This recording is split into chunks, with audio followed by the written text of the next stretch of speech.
So hello ladies and gentleman, this is Harshraj Dwivedi this side. और आज हम एक बड़े ही सही टॉपिक पे बात करने वाले हैं, वो भी एसएसबी से रिलेटेड है कि ऑफिसर लाइक क्वालिटीज यानी ओएलक्यूज क्या होती है।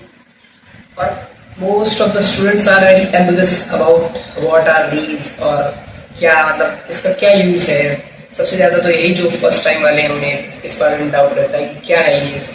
और दूसरा कि ये काफ़ी बुक्स में होंगी, आपने भी पढ़ी होंगी, लेकिन उनका मतलब समझ नहीं आया वो क्या है, ये क्या यूज़ है इसका। तो आज मैं बताऊंगा कि एक एसएसबी में जो इंटरव्यू होता है उसमें एक एसेसर कहाँ पे किस टेस्ट के दौरान वो क्वालिटी को एसेस करता है, उसके साथ ही डेली लाइफ में किन एक्टिविटीज़ में वो क्वालिटीज़ रिफ्लेक्ट करते हैं आप में। हाँ, believe me, you do have any OLQs, but you never know because you never know the actual meaning of what the OLQs are. तो आज हम इसी बात करेंगे। और मेरे पास एक लिस्ट है OLQs की कि वो क्या होती हैं, ये होप्स आप देख पा रहे हैं। तो मैं इसी से आपको बताऊंगा कि OLQs क्या होती हैं। मैंने लिखा नहीं है इनकी डेफिनेशन, मुझे पता है, तो मतलब मैंने सीखा है, of course no one knows. बस मैंने इनकी लिस्ट प्रिपेयर कर ली, क्योंकि हो सकता है सबको याद नहीं रहता। तो चलिए शुरू करते हैं। तो पहली जो OLQ है वो है इफेक्टिव इंटेलिजेंस। इसका मतलब होता है कि आपके पास जो भी लोग हैं, जो भी टाइम है और जितने भी रिसोर्सेज हैं, उससे आप कितनी जल्दी अपने गोल को अचीव कर पाते हैं, या मतलब आप कितनी इफेक्टिव तरीके से अचीव कर पाते हैं और एक प्रैक्टिकल सोल्यूशन दे सकते हैं एक प्रॉब्लम का। जैसे कि इन्हें एसेस कहाँ किया जाता है बात आती है, तो सारे जीटीओ टास्क में मोस्टली इंडिविजुअल ऑब्स्टिकल और ग्रुप ऑब्स्टिकल रेस को छोड़ के मुझे लगता है जितने भी जीटीओ टास्क होंगे, और उसके अलावा जो आपके इंडोर टास्क होते हैं जैसे लेक्चर, जीपी में तो फिर भी एसएस होता है ही। उसके अलावा जितने भी टास्क होते हैं पीजीटी, एफजीटी, एचजीटी या बाकी टास्क होते हैं, तो उनमें ये एसएस किया जाता है। और मैं क्यों ये इसमें नहीं जाऊँगा क्योंकि फिर वीडियो काफ़ी लंबा होने वाला है, तो ये आप समझ सकते हैं क्यों। ये एक एक्सरसाइज भी ले सकते हैं आप। और इसके बाद इंटरव्यू ऑफिसर कहाँ एसेस करता है, तो आपको कोई दे सकते हैं वो, supposedly you are given a situation in which you have to react and you have to tell them what will you do। तो इसमें आपका टेस्ट हुआ इफेक्टिव इंटेलिजेंस। और आप जब साइट टेस्ट में लिखते हैं तो वो चीज़ें रिफ्लेक्ट होती हैं आपकी स्टोरीज में से। जब आप रियल लाइफ में करेंगे तो वो स्टोरीज में भी रिफ्लेक्ट होंगी अगर आप ओरिजिनल हैं तो। अब आती है बात रियल लाइफ की। तो रियल लाइफ में आपके पास कोई प्रॉब्लम आई, सपोजली आप रास्ते में हैं, आपकी साइकिल पंक्चर है, आप स्कूल जाना है। मैंने एक वीडियो में शायद इसका जिक्र किया था तो नहीं। तो आपको स्कूल जाना है, लेट हो रहा है, तो आप ऐसी सिचुएशन में क्या करेंगे। तो एक अच्छा सोल्यूशन ये होगा कि आप उसे एक शॉप पर छोड़ दें उसे रिपेयर होने के लिए, और उसे पेमेंट बाद में आके करें और तब आप स्कूल जा सकते हैं पैदल या फिर रिक्शा से, जैसा आपका डिस्टेंस है। तो ये एक सोल्यूशन हो गया। ऐसे काफ़ी सारे हैं, मैं सब में नहीं जाऊँ, मैं एक एग्जाम्पल देना प्रेफर करूँगा। इसके बाद जो दूसरी OLQ है वो है रीजनिंग एबिलिटी। सिंपल वर्ड्स में इसका मतलब ये है कि आपकी हर एक्शन के पीछे क्यों, कैसे और अब क्या, ये जरूर होना चाहिए। Whenever you take an action, you ask yourself why I am doing this, how will I do this, and what will be the next step of this particular action। तो इससे जैसे कि इन एसएसबी में ये कहाँ टेस्ट होता है, तो ये जब आप कोई सोल्यूशन प्रोवाइड करते हैं ना किसी प्रॉब्लम में, जैसे कि पीजीटी में, प्रोग्रेसिव ग्रुप टास्क में, और आप देखते नहीं हैं कि जो एक आपने फट्टा या बल्ली कहीं प्लेस किया और फिर उसके बाद आपका कोई टीम मेंबर उस पर चढ़ा हो, इंजर्ड हो गया हो, तो इसका मतलब आप में रीजनिंग एबिलिटी नहीं है, आपने चेक नहीं किया कि मैंने ये प्लान क्यों किया। और जीटीओ आपसे पूछता भी है in the middle of the task कि ये क्यों किया आपने ऐसे, मतलब आपने ऐसा क्यों बनाया हुआ है स्ट्रक्चर, ताकि वो जान सके कि हाँ इसमें लॉजिक है नहीं। रियल लाइफ में इसका काफ़ी यूज़ है कि आपका हर एक्शन जस्टिफाइड है। मतलब आप किसी से आर्ग्यू नहीं करते बिना बेसलेस आर्ग्यूमेंट्स के साथ कि मैं ये क्यों कर रहा हूँ। आपको पता है आप फौज में क्यों जाना चाहते हो, आपको पता है कि आप जल्दी क्यों उठते हो, आपको पता है कि आप फ़ोन यूज़ क्यों करते हो। तो ये सब चीज़ें हो गई रीजनिंग एबिलिटी। और इसके बाद होती है ऑर्गेनाइजिंग एबिलिटी। मतलब कि आपके पास जितने प्रेजेंट जो टाइम है, जो मैन है, जो रिसोर्सेज हैं, उन्हें आप कितने अच्छे से ऑर्गेनाइज करके जो ऑब्जेक्टिव है आपका वो पा सकते हैं। ये कहाँ टेस्ट होता है, तो ये आपका टेस्ट होता है सारे जीटीओ टास्क में, और कहीं कहीं उसमें भी साइड टेस्ट में जब आप एक स्टोरी लिखते हैं तो आपका जो कंटेंट है कितना ऑर्गेनाइज्ड है। हालांकि एक दूसरी OLQ में आता है जिसके बारे में बाद में बात करूँगा।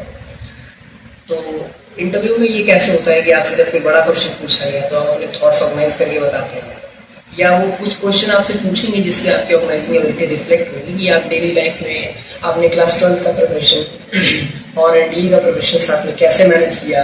तो ये भी एक ऑर्गेनाइजिंग एबिलिटी जो इंसान को ऑर्गेनाइज कर सकता है वो ये कर सकता है। तो you can tell this example. अब रियल लाइफ में जैसे मैंने बताया ये केस कि आप क्लास 12 में हैं, most of the students class 12 में ही तैयारी शुरू करते हैं और साथ में एनडीए की प्रिपरेशन कर रहे हैं और आप सक्सेस होते हैं रिटन एग्जाम पास करने में। तो मतलब आप में ऑर्गेनाइजिंग एबिलिटी थी, आपने दोनों चीज़ों के लिए प्रिपेयर किया, साथ ही साथ आपके क्लास 12 में भी अच्छा स्कोर आता है, डिसेंट सा, नहीं एडवांस नहीं कह रहा। तो ये हुई ऑर्गेनाइजिंग एबिलिटी। अब इसके बाद आती है पावर ऑफ एक्सप्रेशन, जिसके बारे में मैंने बात की थी कि आप जब अपने थॉट्स को रिप्रेजेंट करते हैं किसी के सामने तो क्लियर कंसाइज होते हैं, ज़्यादा स्पेस नहीं लेते, ज़्यादा बोलना नहीं पड़ता आपको और सामने वाला समझ पाता है। ये होता है पावर ऑफ एक्सप्रेशन, मतलब how well do you express your thoughts. ये कहाँ टेस्ट होगा? तो जीटीओ में जब आप लेक्चरेट में होते हैं, जीपीई में होते हैं, ग्रुप डिस्कशन में होते हैं, या पीपीडीटी के बाद भी जो ग्रुप डिस्कशन होता है उसमें आप कितने क्लियर तरीके से अपने थॉट्स को एक्सप्रेस कर पाते हैं। बाकी आउटडोर जीटीओ टास्क में भी एसेस किया जाता है, क्योंकि आप जब तक अपना सोल्यूशन समझा नहीं पाएंगे जीटीओ को या फिर अपने टीम मेंबर्स को तो कोई मानने वाला नहीं। और इसके बाद इंटरव्यू में जैसे मैंने कहा कि कोई क्वेश्चन पूछा गया and you are not fumbling, you are very clear about expressing your thoughts, then it means कि आप में पावर ऑफ एक्सप्रेशन जो है वो अच्छी है। और ये साइड टेस्ट में तो बहुत ही होता है कि जैसे आपकी ग्रामेटिकल एरर्स हैं काफ़ी सारे, तो आपकी बात स्ट्राइक नहीं समझ पाएगा। तो इसके लिए पावर ऑफ एक्सप्रेशन अच्छा होना ज़रूरी है। अब for instance in the real life, जैसे कि आप अपने दोस्त को कोई कॉन्सेप्ट समझा रहे हैं बिना फोर्स का यूज़ किए, यू आर नॉट फोर्सफुल कि हाँ ये समझो, आप उसे समझा रहे हैं और वो आसानी से समझ जाता है। It means you have a good power of expression, you can express your thoughts clearly. किसी ग्रुप डिस्कशन में आप बोल पा रहे हैं और सामने वाला समझ रहा है तो हाँ you do have a good power of expression. अब इसके बाद अगली क्वालिटी है सोशल अडेप्टेबिलिटी। इसका मतलब है आप when you are with different men, with different resources, may be a lack of them, मतलब आपके पास कम रिसोर्सेस होते हैं या फिर जितने भी आदमी है आपके पास, इतना भी टाइम है, उसमें आप अपने आप को एडजस्ट कर पाते हैं। जैसे किसी नई सिचुएशन में आपको डाला गया और उसमें आप एडजस्ट हो जाते हैं, तो ये है सोशल अडेप्टेबिलिटी। ये नया ग्रुप भी हो सकता है और नई सिचुएशन भी हो सकती है। इसे एसएस कहा गया है, तो मुझे लगता है पूरी एसएसबी में ही एसएस होता है। आप ऐसे इन्वायरमेंट में जो खासकर जो फ्रेशर्स हैं वो पहले कभी नहीं गए होते, इतने सारे बच्चों की गैदरिंग है और सब अच्छे से तैयारी करके आए हैं और वहाँ कुछ टेस्ट होते हैं जिनके दौरान आपको अलग इन्वायरमेंट में रखा जाएगा, जैसे कि साइक टेस्ट में। तो उनका मेन गोल है कि आप स्ट्रेसफुल इन्वायरमेंट में रहें ताकि जो रिस्पॉन्सेज हैं वो रियल हो। तो ये सोशल अडेप्टेबिलिटी दिखाता है और आप अपने ग्रुप के साथ कितना अच्छे से अडेप्ट हो पाते हैं ये भी दिखाता है सोशल अडेप्टेबिलिटी, और काफ़ी मेजर पार्ट है इसका।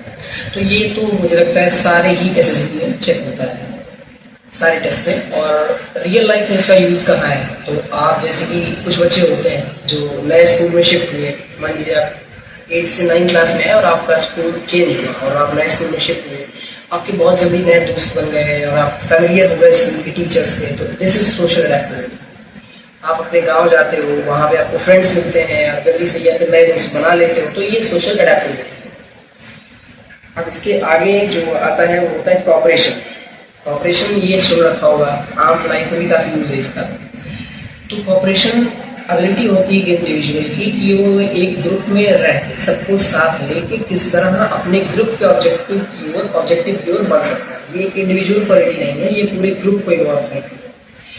अब ये कहाँ यूज होती है? तो ये भी साइक टेस्ट को छोड़ के बाकी सभी टेस्ट में जहाँ भी आप ग्रुप में होते हैं तो इन्वॉल्व होती है, और इंटरव्यू को छोड़ के mostly in the GTO task and in the screening test जहाँ पे आप ग्रुप में होते हैं ग्रुप डिस्कशन के दौरान। तो आप सबको साथ लेके चल रहे हैं, आप ना ही डोमिनेट करते हैं ना ही आप ग्रुप में पीछे छूटते हैं, और कोऑपरेटिंग अबाउट इट। और इसके बाद इसका यूज रियल लाइफ में कहाँ है? तो सपोजली वैसे मैंने ऐसा नहीं देखा अपनी लाइफ में, क्योंकि मेरा स्कूल शायद ऐसा नहीं था। तो आपको ग्रुप टास्क दिया जाता है प्रोजेक्ट में, कुछ supposedly you are given a project, इसमें आपको सबको मतलब कंट्रीब्यूट करना है। और कुछ बच्चे हैं जो अपने अलग आइडियाज़ देते हैं, कुछ अलग देते हैं, तो आप क्या कर रहे हैं, उन सब के आइडियाज को कॉपरेट कर रहे हैं, उन सबके साथ चल रहे हैं, उन सबको साथ लेके चल रहे हैं और एट द एंड आप प्रोजेक्ट कंप्लीट करते हैं, यू नो। तो this is social adaptability, you know, cooperation, this is cooperation. इसके बाद मैं बहुत ब्रीफ में चल रहा हूँ क्योंकि फिर वीडियो काफ़ी लंबा होगा, पर इतना आम लैंग्वेज में समझना आप सबके लिए आसान है।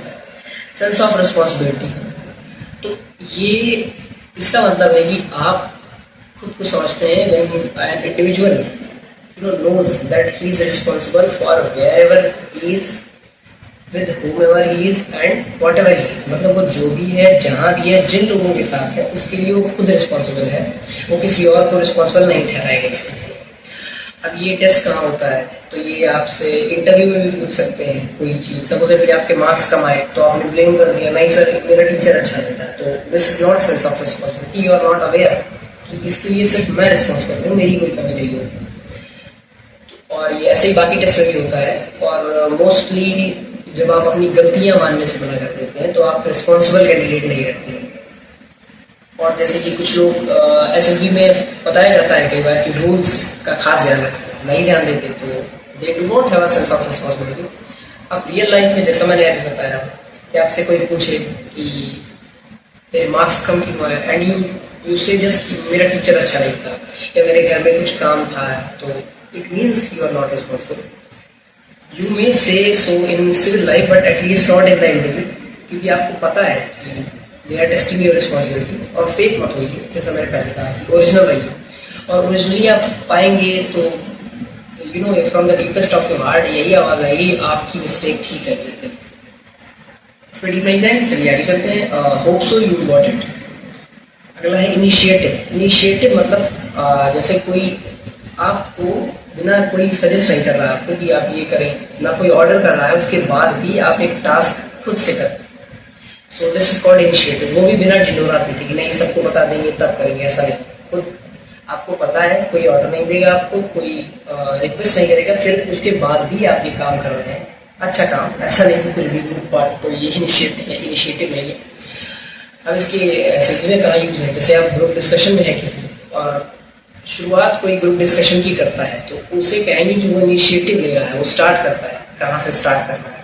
आप स्कूल की डिबेट में हैं, ये रियल लाइफ का एग्जांपल हो गया, तो डिबेट अब कौन शुरू करेगा, तो आप खड़े हो गए, आप बोला कि हाँ पहला पॉइंट मैं बोलूँगा, so this is called initiative. आपके घर में सपोजली रास्ते में कोई एक्सीडेंट हो गया, लोग देख रहे हैं, कोई हेल्प करने नहीं जा रहा, आपने बिना किसी को बुलाए आप पहले गए, लोग आने लगे, तो आपने इनिशिएट कर दिया उस टास्क को और उसके बाद लोग ज्वाइन हो जाएंगे, तो इट इज कॉल्ड इनिशिएटिव। अब इसके बाद होता है सेल्फ कॉन्फिडेंस। ये भी काफ़ी सोचा समझा टर्म है, बस इसका एसएसबी में यूज़ क्या है ये जानना जरूरी है। तो पहले मैं इसकी डेफिनेशन ही बताऊंगा कि सेल्फ कॉन्फिडेंस मतलब आपको अपने प्लान पर और अपनी एबिलिटीज़ पर ट्रस्ट है कि आप इन सब चीज़ों के थ्रू जा पाएंगे और अपने गोल तक पहुंच पाएंगे, ये होता है सेल्फ कॉन्फिडेंस। अब ऐसा नहीं है कि सेल्फ कॉन्फिडेंस का मतलब आप गलत है तभी आपको भरोसा है खुद पे, ये नहीं होना चाहिए। मतलब you know you are right, you are on the right path और तब आपको खुद पे भरोसा है, तो it is called as self confidence. SSB में कहाँ यूज है इसका, तो जब आप बोलते हैं, when you are in a group and you are speaking, तो आपका टेस्ट होता है सेल्फ कॉन्फिडेंस का कि आपकी आवाज़ जो है वो एक कमांडिंग वॉइस लगती है या नहीं, की आवाज़ नीचे जा रही है या ऐसा भी है, तो समझ आता है कि इसके अंदर सेल्फ कॉन्फिडेंस कम है। और confidence as I believe and as much as I know preparation से आता है। आप जितना प्रिपेयर करेंगे खुद को तो आप उतना कॉन्फिडेंट हो। आप देख सकते हैं किसी एग्जाम देने गए वहाँ और आपको लगा हो यार आज तो खराब जाने वाला है, तो आप जानते हैं कि आपकी प्रिपरेशन कैसी थी, इसीलिए आप बोलते हैं। तो ये हो गया सेल्फ कॉन्फिडेंस। अब इसका यूज कहाँ होता है, तो जैसे इंटरव्यू में किसी आपसे सवाल पूछा गया और आप डर रहे हैं तो it shows that you lack self confidence। अब आपसे कोई सोल्यूशन मांगा गया, suppose you are made the commander of course which you will be made in the command task, और आपसे कोई सोल्यूशन मांगा जा रहा है किसी प्रॉब्लम का, आप नहीं दे पा रहे, तो यू लैक सेल्फ कॉन्फिडेंस। तो ये हो गया सेल्फ कॉन्फिडेंस। अब इसके बाद इनिशिएटिव नहीं, इसके बाद speed of decision. Speed of decision ये काफ़ी अच्छी क्वालिटी है कि आप एक इफेक्टिव डिसीजन पे जो कारगर हो, जो काम करता हो, उस पर कितनी जल्दी पहुंच पाते हैं और डिसीजन कितना इफेक्टिव है, ये मैटर करता है काफ़ी। जैसे कि आपको ये मेरे साथ हुआ है, तो आई कैन टेल यू कि ड्यूरिंग द डिस्कशन मुझसे कहा गया कि मैं नरेट करूँ स्टोरी, ग्रुप स्टोरी, और मैं नहीं खड़ा हुआ। It means I couldn't take a decision very quick. अगर मैं डिसीजन लेता तो मैं स्क्रीन में हो चुका होगा और शायद अच्छी चीज़ें अलग होती, पर let's not I going to that. अच्छे टेस्ट कहाँ करते हैं, जैसा मैंने ये इंसिडेंट बताया, ये हो गया। और इसके अलावा स्पीड ऑफ डिसीजन, तो स्पीड ऑफ डिसीजन इसके अलावा कहाँ टेस्ट होगा, तो वो आपके टास्क में भी होगा। जैसे इंडिविजुअल ऑब्स्टिकल्स, आपके पास टाइम कम है, टास्क ज़्यादा है, 10 टास्क आपको पूरे करने हैं, तो कितनी जल्दी डिसाइड करेंगे मुझे इस पे मूव करना है, इस पे, तो उतना अच्छा होगा आपके लिए। और ये रियल लाइफ में भी काम आता है। जब आपके सामने बहुत सडन सिचुएशंस आती हैं, आपको डिसीजन लेना होता है, तो speed of decision comes into play. Real life में जैसे आप एक झगड़े को अवॉइड करते हैं कितनी जल्दी, बिना एक आर्ग्यूमेंट स्टार्ट किए, कोई नॉर्मल सी बात होती है, हम झगड़ लेते हैं, और आप अगर पहला सेंटेंस बोले बिना समझते कि हाँ मुझे डिसाइड कर लिया मैंने कि मुझे ये इस झगड़े में नहीं पड़ना, यू क्विट, तो ये हो गया स्पीड ऑफ डिसीजन। आप समझते हैं कि आप कितनी क्विक डिसीजन ले सकते हैं और वो डिसीजन कितना इफेक्टिव है, जैसा मैंने बताया। और इसके बाद आता है ability to influence the group. ये काफ़ी इसेंशियल क्वालिटी हो जाती है मुझे लगता है पूरे ही ये एसएसबी में, जहाँ जहाँ आपको बोलना पड़ा कभी ग्रुप के बीच। तो ability to influence the group means the ability of an individual, जिससे कि वो अपने ग्रुप को किसी कॉमन ऑब्जेक्टिव की तरफ ले जा सकता है बिना फोर्स का यूज किए। मतलब इसका, तो मान लीजिए आप ग्रुप डिस्कशन में हैं, पीपीडीडी के बाद वाले ग्रुप डिस्कशन में, जहाँ आपको कॉमन स्टोरी रीच करते हैं। अब सारे ग्रुप का जो मत है, यानी सारे ग्रुप का जो वोट है, वो अलग अलग स्टोरीज की तरफ। अब आपने सोचा कि इसे कैसे एक लाऊं, तो आपने सबको बनाना शुरू किया कि हाँ देखो ये वाला एलिमेंट इसकी स्टोरी से ले लूँ, ये वाला एलिमेंट इसकी स्टोरी से ले लूँ, और सब लोग आपको फॉलो करने लगे। तो this is ability to influence the group, कि आप इन्फ्लुएंस कर रहे हैं उन्हें बिना फोर्स का यूज किए। इन रियल लाइफ, तो रियल लाइफ में जैसे कि ये ग्रुप में ये तो दो इंडिविजुअल्स के बीच में होता है, जैसे कि आपका भाई या बहन, आपको उससे कुछ काम करवाना है, it is not that psychology, it is just behaviour. तो आपको कुछ काम करवाना है किसी से, और आप फोर्स करे बिना अपनी बातों का यूज करके बस करवा लेते हैं, तो you know you are good at influencing people. आपका फ्रेंड्स का ग्रुप है, आप किसी ट्रिप पे जाना चाहते हैं, आप मना रहे हैं, सबको मान जाते हैं, तो you know you are good at influencing people. तो ये हो गया ability to influence the group. इसके बाद आता है लाइवलीनेस। ये बहुत ही इसेंशियल क्वालिटी होती है एक कैंडिडेट की लाइफ में, और ये उन जैसे बच्चों को ज़्यादा परेशान करती है जो काफ़ी ज़्यादा स्टडीज़ में इंगेज रहते हैं मोस्टली। तो लाइवलीनेस का मतलब होता है एक आदमी कितना चीयरफुल है, कितना काम है प्रेशर की सिचुएशन के दौरान, मतलब उस पर प्रेशर है फिर भी वो एक शांत है और चीयरफुल है। इसका यूज कहाँ होगा, जब इंटरव्यूइंग चेम्बर में आप जाएंगे, आपका फेस देखेगा इंटरव्यूअर और आप वो देखिएगा हाँ आप चीयरफुल है, it means you are lively, you are not tensed कि अब क्या होगा। और ऑफकोर्स टेंस होने वाली बात नहीं है, कोई आप पे कोई जुल्म नहीं होगा, वो सवाल पूछेंगे आपको आंसर करना है।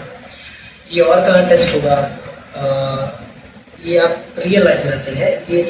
ये इसके काफ़ी सारे एग्जांपल्स हैं जहाँ आप खुद को लोगों के सामने प्रेजेंट करते हैं और आप चीयरफुल रहते हैं स्ट्रेसफुल सिचुएशन के दौरान। रियल लाइफ में कहाँ काम आएगा, आपका टेस्ट चल रहा है, supposedly you are in your boards exam, किसी भी सब्जेक्ट का मान लीजिए, और आपको क्वेश्चन नहीं आता, आप डर गए यू नो, और आपके दिमाग से सब चीज़ें उतर गई हाँ मुझे नहीं आने वाला। तो लाइवलीनेस क्या करेगा कि उस दौरान अगर आप लाइवलीनेस है आपके अंदर, तो आप शांत होंगे, थोड़ा डीप ब्रीथ्स लेंगे और वापस शुरू करेंगे और क्वेश्चन हो जाएगा, बिलीव मी दिस वर्क्स। तो ये है लाइवलीनेस। और इसके बाद आता है डिटर्मिनेशन।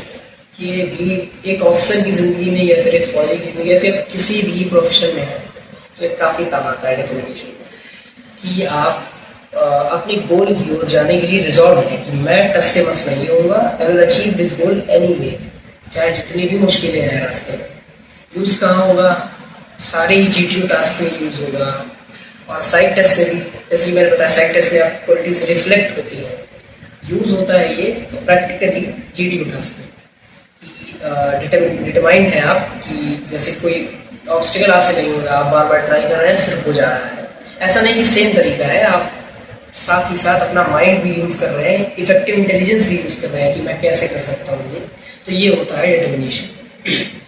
ये रियल लाइफ में कहाँ है कि आपने सोचा कि मैं आज से डेली 4 बजे उठूंगा and you start getting up daily, आपको मुश्किल होती है, आपको फील होता है, प्रॉब्लम स्लीपीनेस फील होती है दिन के दौरान, फिर भी आप उठते हैं, कुछ दिन बाद चीज़ें नॉर्मल हो जाती हैं क्योंकि आपकी बॉडी उस पर कंफर्टेबल हो जाती है।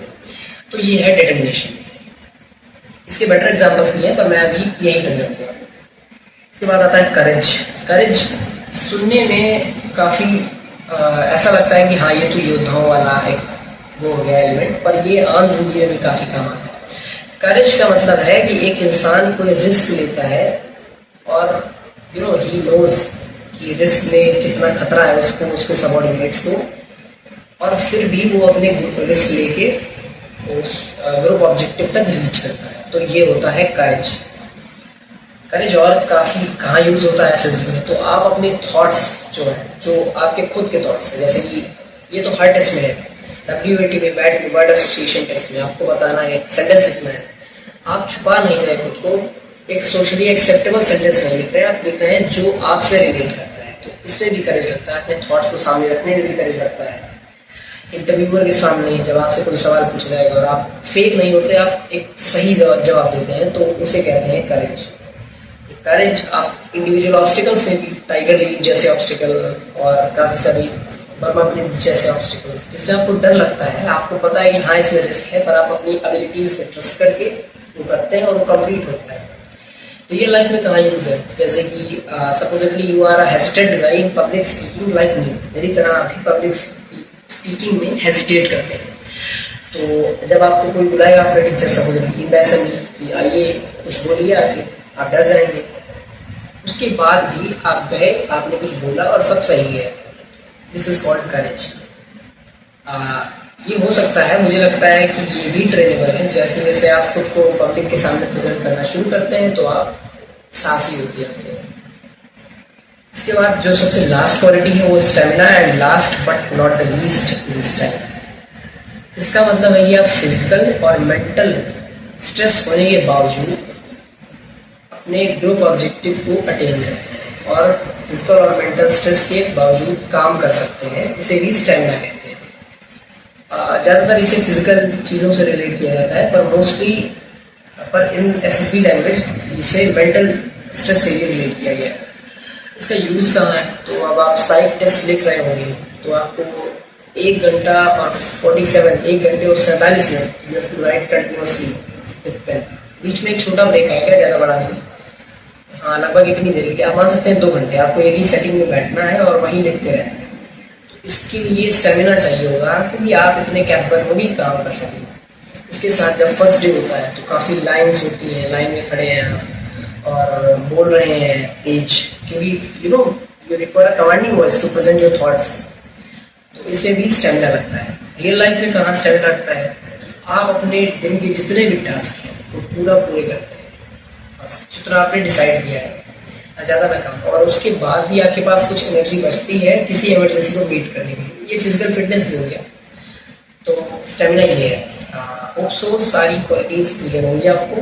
मैंने ज़्यादा एग्जांपल्स में जाने की कोशिश नहीं की क्योंकि मुझे पता है काफ़ी बड़ा वीडियो हो जाता, मैं बस एक क्वालिटी को एक्सप्लेन किया है जितना मैं सिंपल करके कर सकता था।